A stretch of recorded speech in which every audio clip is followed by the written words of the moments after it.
Consumer durable companies के लिए कहीं ना कहीं जो वीक समर का एक ट्रिगर था वो शायद इस क्वार्टर में हेवल्स के लिए देखने को मिल सकता है। इनके रेवेन्यू लगभग 0.1% से घट सकते हैं। मार्जिन भी इनका लगभग 45-50 बीपीएस पॉइंट्स कॉन्ट्रैक्ट हो सकता है और एबिटा भी इनका लगभग 5% तक गिर सकता है।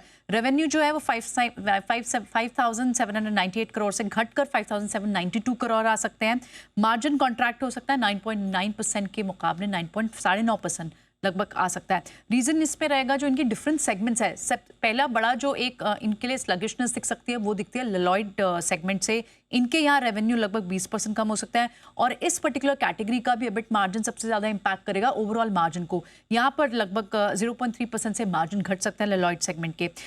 दूसरा अगर आप सेगमेंट देखें, क्योंकि 3 बड़ी कैटेगरीज है हेवल्स के पास, जो दूसरा रहेगा वो ईसीडी सेगमेंट, वहाँ पर ग्रोथ दिख रही है। वायर्स एंड केबल सेगमेंट में भी ग्रोथ ठीक दिखाई दे रही है। स्विच केयर कारोबार में भी 7% तक की ग्रोथ दिखेगी और लाइटिंग सेगमेंट में भी ग्रोथ रहेगी। तो मेजरली ललॉयड सेगमेंट के कारण थोड़ा सा डेंट दिखने को मिल सकता है कि आप मिक्स सेट ऑफ या फिर सबड्यूड नंबर्स देख सकते हैं।